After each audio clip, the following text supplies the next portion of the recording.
Constante cambio que usted merece entender, porque es imposible interpretar la realidad que vivimos sin conocer cada uno de sus colores. Porque muchos son los tonos de la actualidad. Presentamos Matices. Una producción de Noticias Monumental.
La radio de Costa Rica, ¿qué tal? Muy buenas tardes, bienvenidos a Matices. Yo soy Randall Rivera, les agradezco muchísimo que nos acompañen hoy jueves en horario normal, por dicha, en Matices. Hoy, aunque juega la selección nacional, no tendremos alteración de horario y eso realmente nos alegra muchísimo.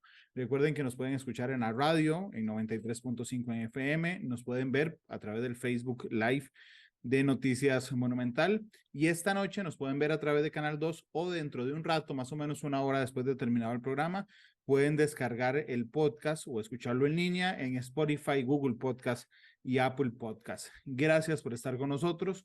Hoy invité a don Gerardo Corrales, un destacadísimo economista nacional que ustedes conocen bien, para que me acompañe porque hay información que quisiera que nos explique. Don Gerardo, ¿cómo le va, don Gerardo? Hola, don Ratal. Muy bien, gracias de nuevo por la oportunidad de estar compartiendo en Matices. Muchas gracias. Yo quería que tocáramos la realidad macroeconómica y financiera costarricense. Queríamos que habláramos sobre la deuda costarricense, que Bloomberg en línea es una publicación muy interesante esta semana, pero justo anoche, ya con este programa en firme, el Banco Central decidió bajar la tasa de política monetaria a 7. Y yo sé que Estados Unidos ha venido bajando las tasas. La inflación en nuestro país incluso está por debajo de lo proyectado por el Banco Central, y pareciera que muchos creen que esta disminución de tasas de política monetaria es insuficiente con los síntomas que hay. Don Gerardo, ¿qué le parece? Sí, vamos a ver, el Banco Central regula y controla la política monetaria. Entre más dinero tiene la gente, más tiende a gastar, y si la producción no puede crecer al mismo ritmo, eso se traduce en crecimiento de los precios, a lo cual llamamos la inflación, que es un impuesto, es el impuesto más regresivo y odioso que hay. Y por esa razón, ante la inflación internacional que se dio el año pasado, los bancos centrales del mundo empezaron a combatirla, reduciendo la disponibilidad de dinero en la economía y aumentando su precio, o sea, las tasas de interés. Nuestro Banco Central no fue la excepción, subió la tasa de interés de referencia de ellos, la tasa de política monetaria, que en diciembre del 2021 estaba en 0.75%, y se la llevaron en un corto tiempo, en octubre del 2022, al 9%. Fue un aumento muy alto, creo yo, desproporcionado, y pues hoy podemos ver que ha sido una política monetaria exitosa en el sentido de que se ha logrado bajar la inflación del punto más alto, 12.13% en agosto del año pasado. Ahora en el mes de mayo nos sorprendió a todos ver una inflación del 0.88%. El Banco Central sigue una política de ubicar la inflación en un rango con un piso y un techo del 2 al 4, buscando un promedio anual del 3%, es decir, que hoy ya el Banco Central incluso está por debajo de ese piso. Alguien podría decir, es una gula que el Banco Central esté pretendiendo esos niveles de inflación, y por eso todo el medio, sector productivo, sector financiero, familias, esperaban que el día de ayer el ajuste de la tasa de política monetaria fuera al menos de un punto porcentual, y los más optimistas hablaban de 2,5 para llevar las tasas de interés al 5%. No fue así. Realmente a todos nos sorprendió. Alguna gente decía que hay una gran insensibilidad de la Junta Directiva y su presidencia del Banco Central hacia el efecto que el aumento de las tasas de interés está teniendo sobre los presupuestos familiares de 400,000 personas que tienen sus créditos en colones y que han visto subir sus tasas del 8% al 15, 16% en un periodo muy corto, y que tampoco hay sensibilidad del Banco Central sobre los efectos recesivos que indirectamente esta política monetaria ha traído, porque se subió el premio por invertir en colones y eso atrajo capitales especulativos financieros que lo que hacían era vender dólares para pasarse a colones, y eso apreció el tipo de cambio, prácticamente 150 colones menos por cada dólar. Los más afectados son aquellas empresas que reciben sus ingresos en dólares, ahora están recibiendo el equivalente a menos colones por cada dólar, pero sus gastos, sus costos, en su mayoría salarios, siguen estando en colones, y eso hace de que sus flujos de caja se hayan visto afectados negativamente. Hay mucho malestar en este momento en las redes sociales de los sectores productivos, de las familias, porque pareciera ser que el Banco Central fue muy tímido con una reducción de 0,5%, cuando ayer el mismo Banco Central de los Estados Unidos no subió su tasa de interés, que había sido el pretexto del Banco Central de Costa Rica, que él no podía bajar las tasas porque no podía descuidarse de los bancos centrales del mundo. Y entonces, pues, eh, creo que el Banco Central quedó debiendo y la gente sigue preocupada por los efectos que estas altas tasas de interés pueden seguir causando en el sector real de la economía.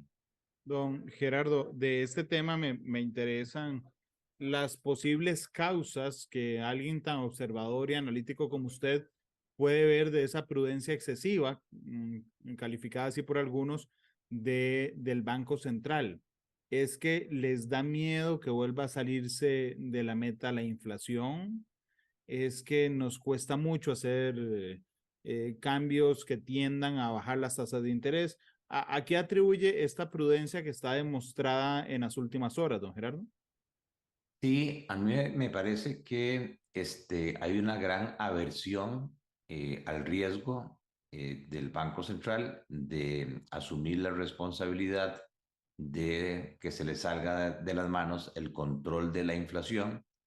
Argumentan de que esperan que por temas climatológicos, que por temas mundiales, muy posiblemente la inflación siga subiendo, y por esa razón quieren cubrirse. Pero me parece a mí que el margen de cobertura que están teniendo es excesivo, porque, como le digo, no es que estemos hablando de un nivel de inflación en el rango meta, sino por debajo del rango meta. Alegan que hay un efecto base, que es que las tasas de inflación con las cuales se está comparando esto interanualmente eran muy altas, y que ese efecto base, conforme avancemos en el tiempo, va a ir desapareciendo. Y entonces creo yo que el central se está cubriendo demasiado las espaldas, y por lo menos no se ha visto una disposición, yo diría, ni del Banco Central ni del gobierno, aunque se hable de independencia del Banco Central, en escuchar a los sectores productivos que el día previo a esta reunión del Banco Central ya no fueron 2, 3, 4 cámaras, sino fueron todas las cámaras empresariales, incluyendo la Unión de Cámaras, que casi pedían misericordia en cuanto a una rebaja más significativa de la tasa de interés, cosa que no se hizo.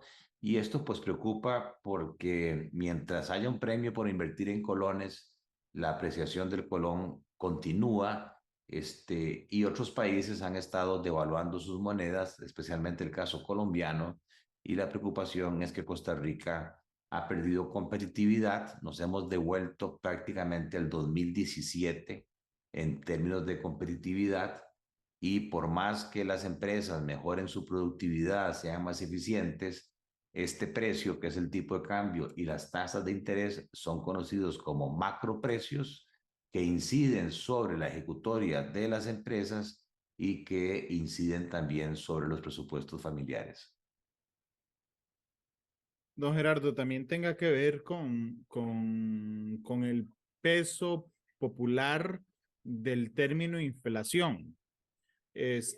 Para usted que lo entiende a la perfección, la inflación es mala. Para mí, que lo medio entiendo, la inflación es mala. Para la gran masa que no tiene idea técnica de qué es inflación, es mala. O sea, es decir, aunque la gente no lo entienda, la carga sobre la palabra inflación es muy fuerte y pareciera que ni a nivel técnico y mucho menos a nivel popular, ni al gobierno ni al Banco Central les gustaría que alguien les atribuya un aumento de la inflación. La mayoría, insisto, no entiende qué significa esa frase, pero sabe que es mala, don Gerardo, podría ir por ahí. Sí, como le digo, la inflación es el peor de los impuestos, porque lo que hace es quitarle poder de compra a las familias y a las empresas, sin necesidad de que haya una ley o un decreto. Simplemente van a la farmacia o van al supermercado y se dan cuenta que con el mismo salario pueden comprar menos. Destruye poder de compra la inflación. Y claro, al restar poder de compra, no es lo mismo que le reste un 1% de su poder de compra a los deciles de ingresos más bajos, que tal vez puede ser una comida menos durante la semana o durante el día, que le quite ese poder de compra a las clases de ingresos más altas, que casi no se dan ni cuenta.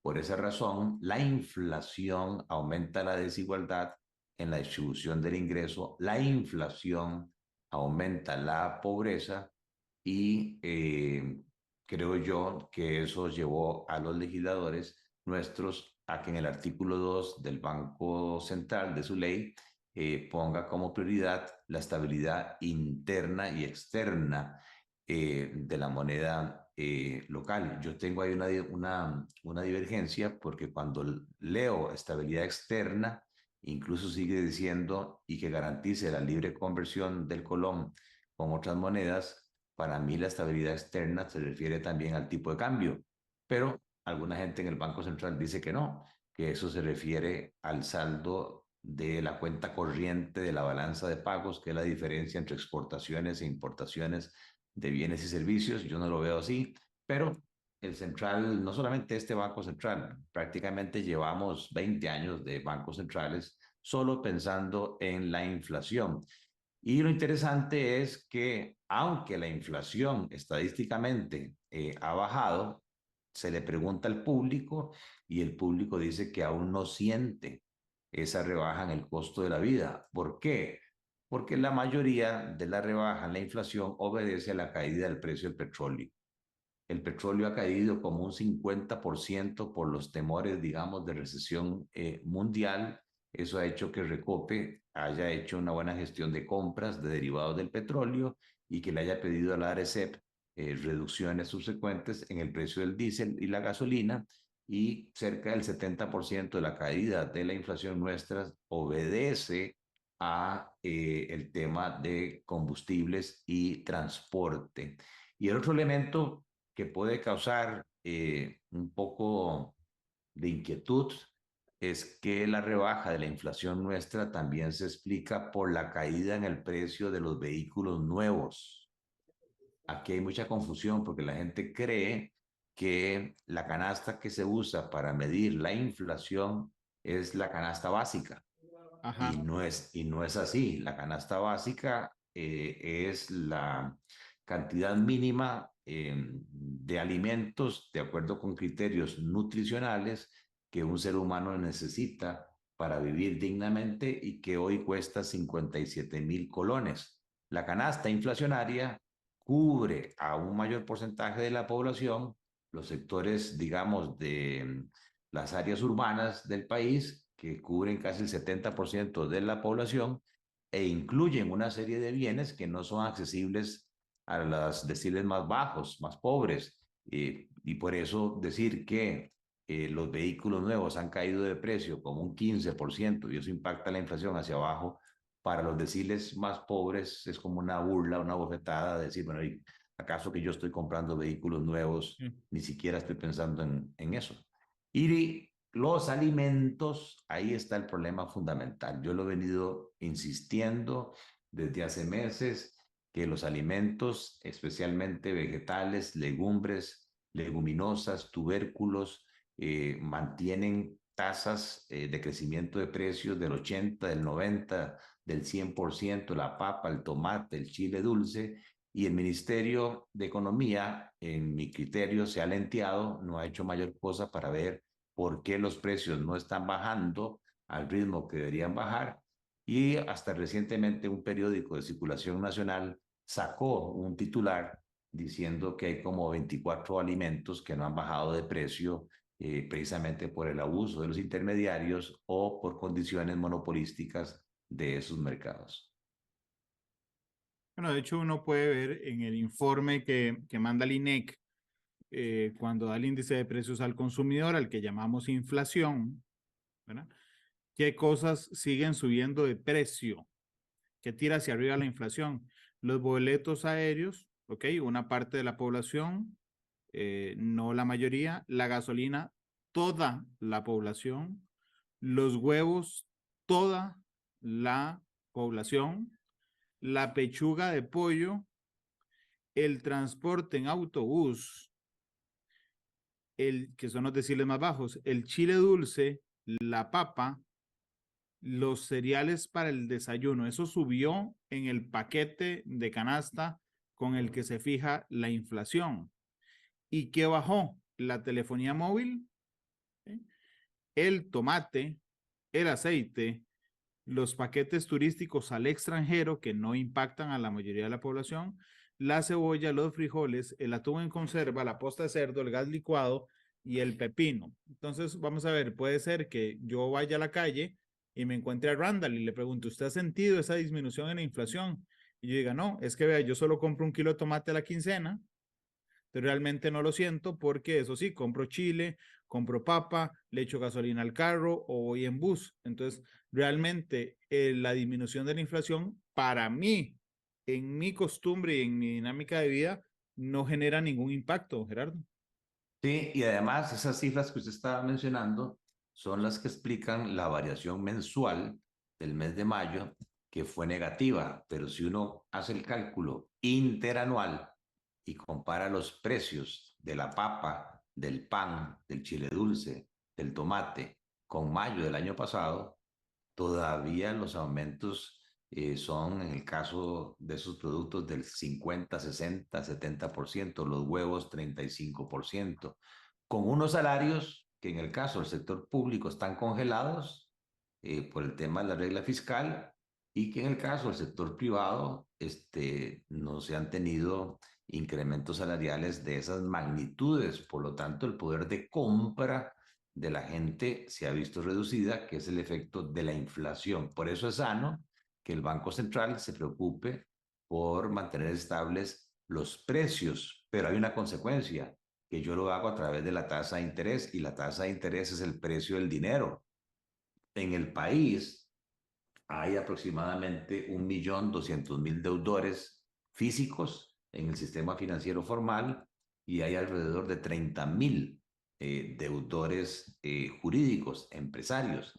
Y entonces, claro, en el tanto en que las tasas de interés suban, mis cuotas se ven incrementadas si es que ya tengo créditos o si yo quiero aspirar a comprarme una casa, a comprarme un carro o hacer una inversión nueva en una planta, en una maquinaria, tenemos tasas de interés muy altas y la gente lo que hace es posponer, se posponen las decisiones de compra de casa, de vehículos, de inversiones en maquinaria, planta, equipo, y eso tiene un efecto con el paso del tiempo en el sentido de que el crecimiento económico ya no va a ser tan alto. De hecho, lo hemos hablado en este programa, lo que crece son las zonas francas, el régimen definitivo está prácticamente parqueado y conforme pasa el tiempo hay nueva gente que se incorpora a la población en edad de trabajar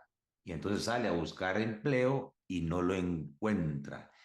Es ahí donde viene un juego estadístico, matemático, aritmético muy peligroso y es tirar las campanas al aire diciendo que la última encuesta continua de empleo, eh, el desempleo bajó del 11% al 9,7%, pero no se ha logrado explicar bien que eso obedece no a que se hayan creado nuevos puestos de trabajo. Se destruyeron 41,000 puestos de trabajo en los últimos 12 meses. Gente que estaba desempleada, 110,000 personas desempleadas salieron de la fuerza laboral, dejaron de ofrecer su trabajo y 55,000 nuevas personas que se incorporaron también salieron del mercado laboral. O sea, 200,000 personas en un año se han salido de ofrecer sus servicios laborales. El ministro de Economía salió diciendo que esto obedecía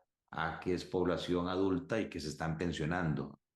Yo pues respeto mucho al ministro, pero totalmente equivocado, porque las cifras de la caja no nos dan esas magnitudes. Anualmente se pensionan como 20,000 personas y lo que vemos es que también hay todo rango de edades, sobre todo mujeres, que se están retirando de la fuerza laboral. Ahí hay toda una duda que precisamente el Banco Central, el INEC, el gobierno, el Ministerio de Trabajo, deberían estar metidos de cabeza tratando de explicarnos a todos qué es lo que está pasando en el país. Aparentemente la gente dice que no es que se sale porque se cansó de buscar trabajo y no lo encontró. Y entonces uno tiende a pensar mal si es que ante la ausencia de ocupación legal formal, esta gente está siendo contratada por negocios ilegales o se está dedicando al robo, al fraude, a la delincuencia, al narcotráfico. Claro. Preocupante ese número. Realmente yo creo que no se le ha dado el énfasis que debería dársele. Y entonces viene el gran cuestionamiento en economía. ¿Qué prefiere usted? ¿Una inflación baja, pero sin empleo? ¿O una inflación alta, pero con empleo? Y es donde yo digo, bueno, una inflación baja no me da de comer. Por más bajo que sean los precios, si yo no tengo un salario, no existo en una economía de mercado. Y aunque la inflación sea alta, si yo tengo un salario, puedo comprar y llevar comida a mi hogar. Ese es el equilibrio, creo yo, que nuestro Banco Central no está viendo y que está dejando de lado la parte de la productividad, la competitividad y el empleo. Don Gerardo, ¿podría profundizar un momento? Es que ese dato me impactó.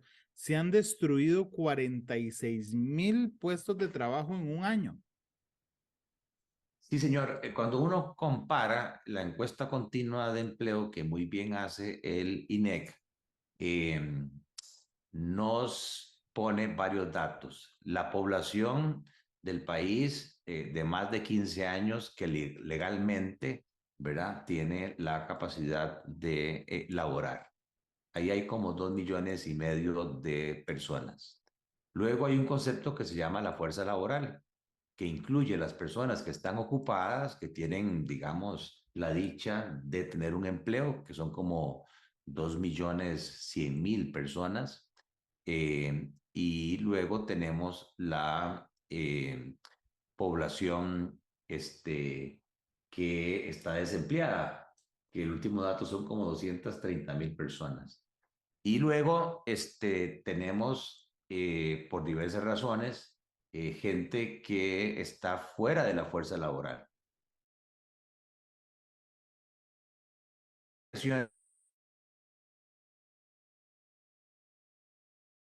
De ocupados bajó, o sea, se destruyeron 41,000 empleos que existían. Hay 12 meses después 41,000 empleos menos. Se da cuenta que el número de desempleados bajó y bajó en 110,000, pero no fue que esos 110,000 se aumentó el número de ocupados en 110,000, pasaron de desempleados a ocupados. No, más bien menos empleos, menos desempleados, gente que se incorpora por primera vez a la población de más de 15 años, que son 55,000, ¿verdad? Y esas tres sumas es lo que hace que nos dé que la población que no ofrece su trabajo, ya sea ocupada o desempleada, no se acerca al mercado laboral. Eso subió, la población fuera de la fuerza laboral subió en 200,000 personas. Cuando yo veo el informe del INEC del último mes, ¿ok? Efectivamente dice que disminuyó la fuerza de trabajo, que disminuyó la tasa neta de participación, que disminuyó la población desempleada, que disminuyó también la tasa de ocupación y que disminuyó la tasa de desempleo. Vamos a ver, cómo graficar o cómo ilustrar, don Gerardo, qué pasa con una persona que ya no es desempleada, pero que no encontró trabajo? El INEC le llama desalentados. A mí el término nunca me ha gustado. Le llama desalentados, pero ¿qué pasa con esa persona? Esas personas desalentadas es porque, como el concepto lo dice, se cansaron de andar presentando currículums y tocando puertas, y no lo encontraron. Entonces salen del mercado laboral, salen de la fuerza laboral, ya no se registran ni como desempleadas ni como ocupadas. Simplemente están fuera del mercado laboral, no quieren trabajar. Ahí la gran pregunta es, ¿de qué va a vivir esa gente? ¿De qué viven esas 200,000 personas más? Y si vemos la totalidad, hay como 1,800,000 personas fuera de la fuerza laboral. Algunos por enfermedad, algunos por incapacidad, algunos porque necesitan cuidar a sus hijos o cuidar a adultos mayores. Pero ese número en los últimos 12 meses fue el que aumentó 200,000 personas. Esas 200,000 personas que tienen que vivir de algo. Uno podría decir, bueno, van a vivir de los subsidios que da el gobierno, pero tampoco es que esos subsidios, ¿verdad?, alcancen para mucho y que se hayan visto incrementados, más bien se han visto reducidos. Entonces hay una gran inquietud, por lo menos yo personalmente sí estoy inquieto de tirar las campanas al aire, de decir la tasa de desempleo bajó del 11 al 9,7% como un gran logro, pero no fue porque se crearon nuevos empleos, fue porque la gente se está retirando del mercado laboral. Es lo que llama el INEC la tasa de participación de la gente que puede ir al mercado laboral, qué porcentaje lo hace. Bajó del 60% a prácticamente el 57%. Es más, esa tasa de participación laboral es más baja que la que tuvimos en el peor momento de la pandemia.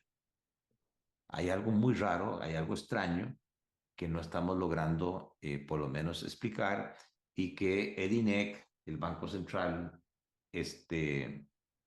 deberían, y el Ministerio de Trabajo, deberían estar analizando las causas para ver qué es realmente lo que está sucediendo. Don Gerard, permítame.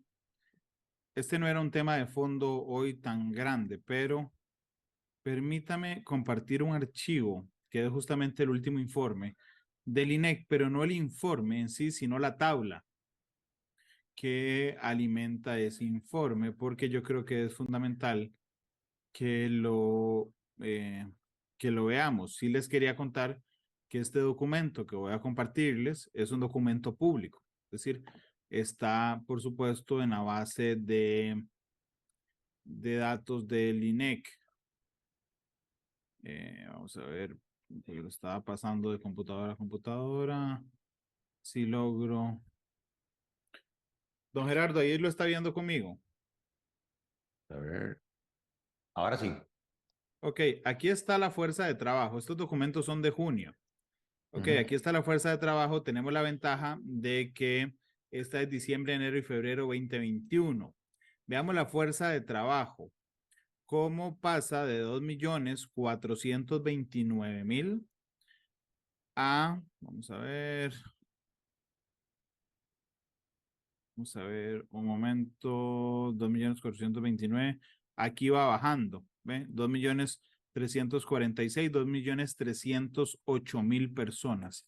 Ahí hay 120.000 personas fuera de la fuerza de trabajo desde enero, febrero y marzo del 2022 hasta abril de este año.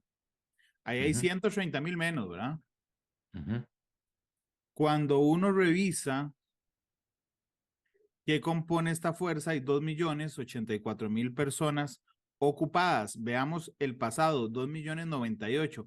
Aquí es donde don Gerardo dice que no hubo la creación de fuerza de trabajo. Vea que la cantidad de gente, aunque el desempleo cayó, la cantidad de gente ocupada, si la contamos 1, 2, 3, 4, bajó de 2.098.103 a 2.084.000. Y si lo vemos en comparación con 2022, la cantidad de personas que trabajan, o sea, ocupadas, disminuyó casi en 20.000 personas. Pero, oh, curiosidad, ¿cómo es posible que la cantidad de personas que trabajan sea menos que el trimestre anterior y la cantidad de desempleados también sea menos que la vez anterior si no se han creado trabajo? Bueno, la explicación era la que daba justamente don Gerardo. Ahora vamos a la siguiente línea. ¿Cuántas personas están fuera de la fuerza laboral? Enero, febrero y marzo de 2022, 1.648.000. Este último trimestre, 1.832.094. 190.000 personas ingresaron a estar fuera de la fuerza de trabajo, Gerardo. Sí, entonces ahí viene la pregunta, ¿qué está haciendo esa gente? ¿De qué está viviendo? ¿De dónde está obteniendo ingresos? Y tampoco lo explica el subempleo, ¿verdad? No, porque el subempleo son personas que están ocupadas, están metidas ahí en la cifra de ocupadas, pero trabajando menos de 40 horas por semana. Sí, nunca ha habido en los últimos 18 meses, bueno, no, 18 no, 14 meses, más cantidad de gente fuera de la fuerza de trabajo que hoy. Exactamente. Y si vemos los últimos 12 meses, igual es un crecimiento de casi 200.000 personas. La mayoría son mujeres, la mayoría con estudios básicos. Usted dice este versus este. Digamos, abril, junio de 2022, abril de 2023, Lo 1.600.000. correcto, lo correcto para evitar temas que llamamos nosotros de estacionalidad es el último dato, febrero, marzo, abril, comparar esa misma fecha al 22, Aquí febrero, lo marzo, tiene. abril, exactamente, Febrero, abril, 1.635.000 y el último, 1.832.000. correcto. Ahí están los 197.000 personas más fuera de la fuerza laboral. Eh, y si usted sigue bajando, vea que cuando le preguntan a la gente por qué, ¿verdad? Está fuera de la fuerza de trabajo, vemos que los que no están disponibles para trabajar pasan de 1.523.000 a 1.735.000. Ahí está la mayoría. ¿Sí? Y los desalentados, vea que apenas pasan de 20,000 a 22,000. O sea que los desalentados son aquellos que se cansaron de buscar trabajo. Sí, No es esa ahí, no es la cosa, esa no es la cosa. ¿sí? O la gente está mintiendo y no quiere decir en qué está. Es que la gente, ojo, ojo, a mí este tema, este punto me llama mucho la atención. No, porque se cae la explicación de los desalentados. No es gente que se cansó. Es que antes estaba desempleada, hoy también. Antes buscaba trabajo y ahora dice que aunque no está desempleada, no está disponible para trabajar. Correcto. Y ahí es Y donde uno dice, ¿y por qué? exactamente. Y si usted ve la nota, si veo bien, hay una nota 8 que es la que explica la no disponibilidad para trabajar, y esa nota 8 dice, no desea trabajar con limitaciones de edad o discapacidad, con obligaciones familiares o personales, no disponible por enfermedad. Y Ajá. es muy raro que en un año 200,000 personas se hayan enfermado o que ya no desean trabajar. Sí, qué cosa más rara, ¿verdad? Sí, por eso le digo, o sea, antes de tirar las campanas al aire y haber salido a anunciar que la tasa de desempleo bajó del 11% al 9,7%, cosa que normalmente debería alegrarnos a todos, en este caso en particular no es así. En este caso en particular es porque se están destruyendo puestos de trabajo y porque la gente se está retirando del mercado laboral Pero y no entonces saben yo, la razón. perdón, don Gerardo, hay dos cifras que me tienen vuelto loco. 46,000 puestos de trabajo destruidos, 200,000 personas que ya no están, que estaban desempleadas y ya no están disponibles para trabajar. Es correcto. Dentro de esos 200,000 o 197,000 están los 40,000 o 46,000 puestos destruidos. Están 110,000 que estaban desempleados y se retiraron. Y están 55,000, digamos, nuevas personas en edad de trabajar que no están ofreciendo su trabajo. Don Gerardo, permítame ir a la pausa. Me quedan 7 minutos, si acaso, pero para hablar de la deuda. Voy a dar la pausa y regreso con más. Vivimos en un mundo en constante cambio que usted merece entender, porque es imposible interpretar la realidad que vivimos sin conocer cada uno de sus colores. Porque muchos son los tonos de la actualidad. Presentamos Matices. Una producción de Noticias Monumental.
La radio de Costa Rica, regresamos con Matices. ¿Por qué se rió don Gerardo en la pausa? Porque yo lo invité a hablar de deuda y solo nos quedan 7 minutos y hemos hablado de todo excepto ese tema. Pero es que este del desempleo, cuando le entendí la gravedad de lo que nos estaba contando, de ahí me preocupé más.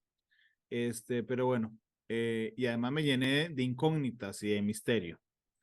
Igual voy a pedirle a don Gerardo que nos ayude en este tema, porque Bloomberg en línea publicó una imagen que a mí, de hecho yo se la mandé ayer para ser completamente transparente y le dije, ayúdeme a interpretar esto, porque necesito entenderla. Pues, a ver si yo puedo hacer esta cosa más grande. Vamos a ver. No lo logré. Ahí usted lo ve más grande, don Gerardo. Sí, señor, sí, sí, sí. Ok. Dice, los países con mayores niveles de deuda pública de América Latina. Y ahí vienen todos los países. Y Costa Rica, en ese momento, al cierre de 2022, era el tercero más grande de América Latina, después de Argentina y de Brasil.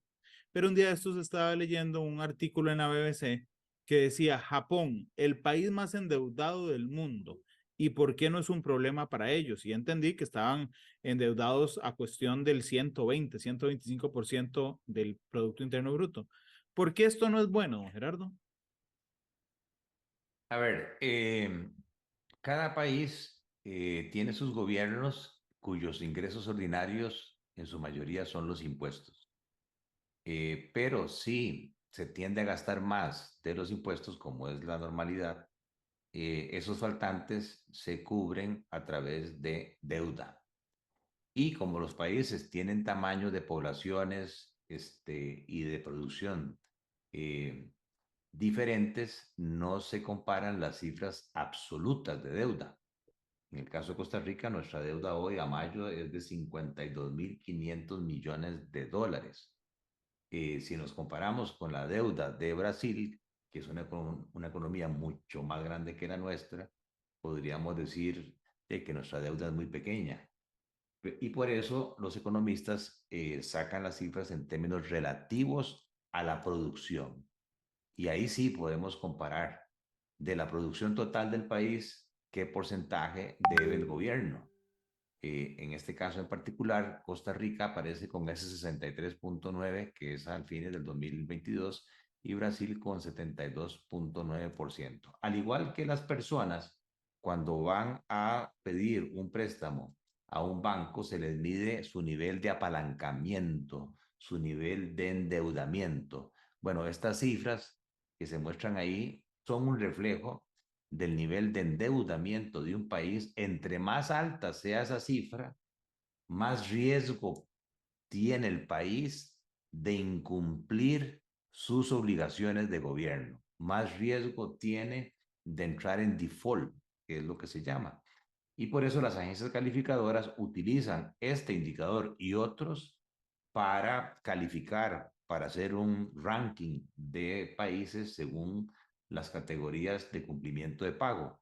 La triple A, que nadie duda que puede pagarse, hasta llegar a la categoría D, que es una categoría donde es cierto de que el país no puede pagar y está en default, en incumplimiento de sus deudas.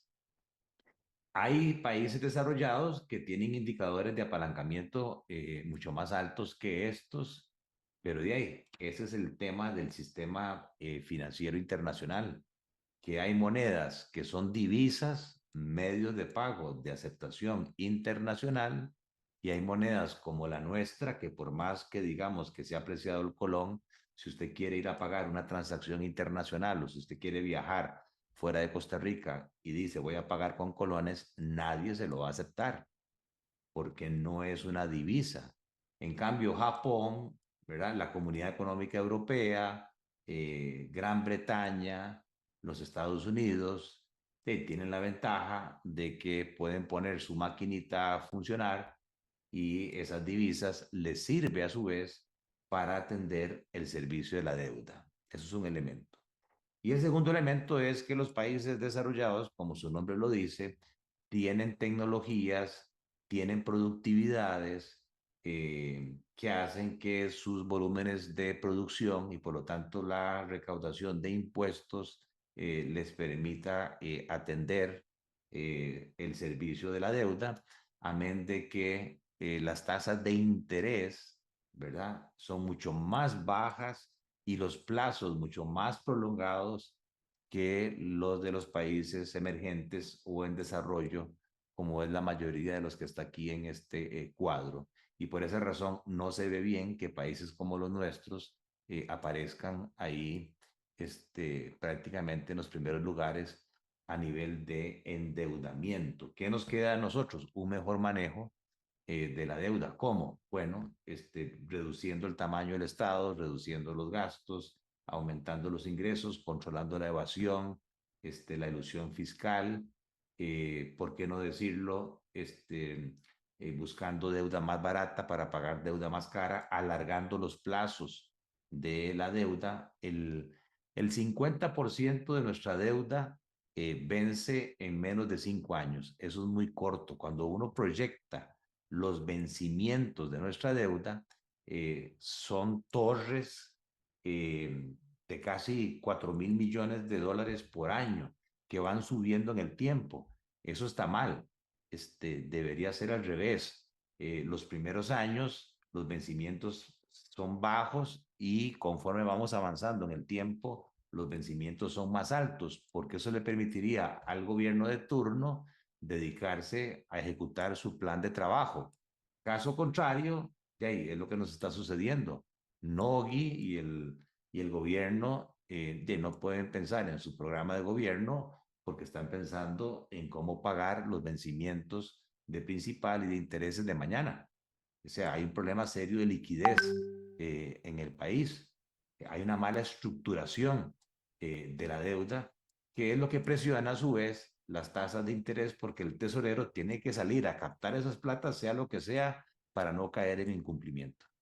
Pero cuando este país intentó cambiar deuda cara por deuda barata a través de los eurobonos, eh, los diputados se pusieron en peros, don Gerardo.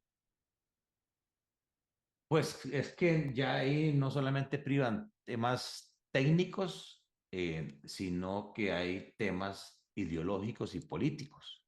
Más que políticos, yo incluso los llamaría de politiquería. Yo podría pensar muy cortoplacista de que el interés no es el país, sino que el interés es mi partido.